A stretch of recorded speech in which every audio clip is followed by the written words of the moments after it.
So what's up? Kumusta? Ayos ba tayo dyan? So nandito tayo ngayon sa may Rusi Sabang branch para sa update natin at nakita natin ng ibang kulay nitong Rusi Flame 150X. So tingnan natin ano nga ba ang meron dito. Alamin na rin natin kung magkano nga ba at kung sulit nga ba ang presyo nito. At yung specification na ito. So walk around na natin ano nga ba yung pinagkaiba din nito dun sa nauna nating nakita na cyan color. So, gusto ko rin i-share sa inyo kung ano nga bang meron dito sa motorcycle na to. So, tara, samahan nyo ako. Ayos na ayos siya. Watch out, cause I'm here now and I'm staying.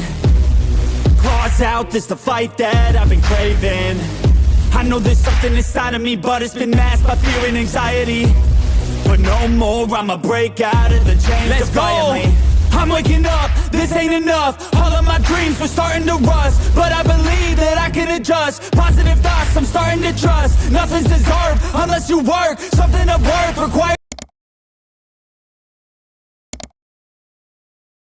So, ayun na nga, nakita natin dito sa may Rusi Sabang branch itong kulay black ng Flame 150X. So, umpisa na natin, walk around na natin. Alam ko na walk around na natin to, pero gusto ko pa rin kayong update dito or i-share sa inyo ano nga ba ang meron din dito compared dun sa cyan color. Alin ba ang mas trip nyo, itong kulay black or yung cyan color. So tara, ikutan na natin, walk around na natin.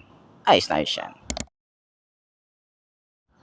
So ayun na nga, sa kanyang headlight, naka LED na rin yan, park light, signal light, nandito na rin sa part na to, yung headlight niya. Yan, so lahat ng ilaw na to ay naka LED na rin. So, ito yung isa sa mga na dagdag dito sa motorcycle na to. Ito ay naka liquid cooled or water cooled na, tapos naka 4 bulbs, naka 6 speed na ang isang to. Naka dual overhead cam na rin to, 'di ba? So, sa engine or sa specification, sulit ka na rito, lalo na sa presyo. Pag nalaman mo kung magkano to, sulit yung masasabi mo pagkatapos ng vlog na to. So, ayan, meron tayo ritong decals. Meron siyang lining na yellow. May kulay gray dito na last time sinabi ko na para siyang robotic yung style. Meron tayong Rusi dito. Siyempre, kulay yellow yan. Meron din tayong 150X dito na kulay yellow yung background niya. May water-cooled 4 bulbs, 6-speed, dual overhead cam, Euro 4 FI. Ayan. So, dito naman sa side, meron din tayong kulay yellow, lining, and then flame. Ayan. So, siguro mas maganda to yung kulay red. Kasi sa flame is kulay red talaga yung represent ng flame. Ayan. Pero yun nga, meron din tayong decals dito. Ayan. So, medyo napansin din natin dito. Siguro dito sa part ng mga decals, hindi siya ganun ka ano. Pero yan, alam ko tinatanggal po to eh. May mga bubbles ng konti. Yan lang naman yung napansin natin. Ayan. Naka-telescopic fork. Maganda yung kanyang front fender. Maganda yung plastic. Meron tayong Rusi dito sa harap. Di ko napansin yung sa cyan kung meron din nito. Pero yun na nga. Extension, maganda rin. And then, yung mugs. Tapos, tubeless ang isang to. Or, kung hindi man siya tubeless, ayun, tubeless na pala. Kita natin, di ba? Tubeless. And then, yung size nito ay 1790 by 17. And yung kanyang tires. Ang brand nito ay, ano to? Chaoyang. Ayan. Medyo bago sa ano natin sa pandinig natin si Chaoyang kasi madalas Yuanqing 'di ba? So dito sa side naka single disc brake tayo rito. Ang ganda ng itsura. Ang laki ng disc nito talaga. Yan, isa sa mga pogi na nakita nating disc. Makikita natin dito or maaalala natin dito yung Raider. So naka dual pot caliper tayo rito at malay naman natin mga upgrade is lagyan nila ng ABS, 'di ba? Soon, 'di ba? Mga ilang taon pa. Baka maglagay din sila mga ABS si Rusi, 'di ba? Kung hindi na siya ganoon ka taas yung presyo, baka na malagyan, 'di ba? Baka naman, 'di ba? Yung mga upgrade na pwedeng possible na mangyari. So, ayan na nga ang sharp ng design dito. Hanggang diyan sa pinakababa. And then, maganda yung ating makina. Yung design talaga dito maganda eh. May Rusi din tayo rito. And then yung foot pegs natin, combination ng rubber and metal. Rear brake pedal, smooth lang din to. Katulad lang din ng cyan color. Sa part na to, para siyang carbon fiber finish. Dito rin sa part na to, meron tayong cover para sa kanyang exhaust. Ito metal. Tapos yung itsura ng ating exhaust. sobrang pataas naman yan. Kaya kahit matataas yung baha or tubig, hindi siya basta-basta mapapasukan ng tubig. Ayan. So, naka monoshock tayo rito. Maganda yung shock niya. Swing arm, meron din tayo rito. Naka single pot caliper, single disc brake, and naka mugs din tayo rito. At yung size is 110/70/17. Ayan. Yan yung itsura ng ating tires.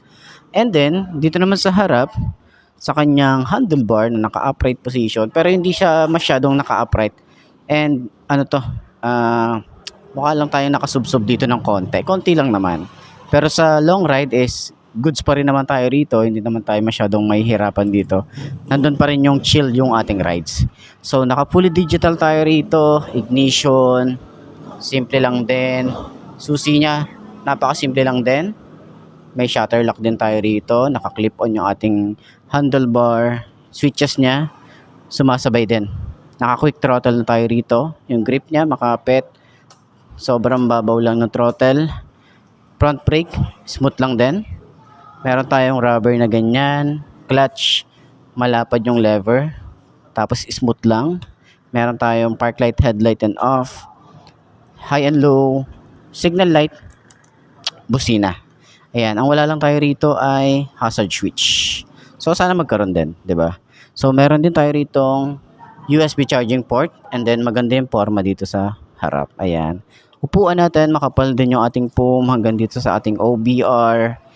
Wala tayong compartment dito, pero meron tayo ritong helmet hook, and then yung design niya rito malinis lang at safe yung ating paint dito. Kapag in case na natapon yung ating gas, is rekta na yan dito sa side. Ayan, pupunta na yan dun sa ilalim. Safe yan. Grab bar, solid din. Meron tayong glossy, and then may naka-engrave din na Rusi. Ayan. So sa taillight niya, meron tayo ritong LED rin, at maganda rin yung design nito, medyo kakaiba lang din. Ayan, para siyang sun yung kanyang design. Ito yung pinaka taillight niya. Park light na kasi nandito sa taas, may reflector tayo rito. Signal light na flexible din. Plate light, meron din tayo rito. Yung kanyang rear fender, ayan, flexible din, oh. Okay, so sa side meron din tayong chain cover na para siyang carbon fiber finish, at yung size natin sa sprocket ay 41T.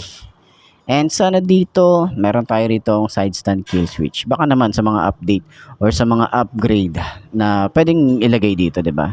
So dito pa nga rin pala nilalagay or sinususian yung ating upuan para ma-open. Okay?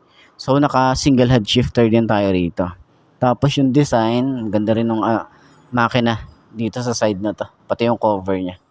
So ang ano nito, ang gear position is 1 down, 5 up. Sa mga nagtatanong, yun yung kanyang gear position. So ayun na nga, upuan natin to. Gusto ko ring upuan ang isang to. Kung ano nga ba ang itsura natin, kung mas pogi nga ba tayo rito kapag sa kulay black, or alin nga ba mas pogi tayo dun sa cyan color. So tara, upuan na natin, alamin na rin natin kung magkano ang presyo nito.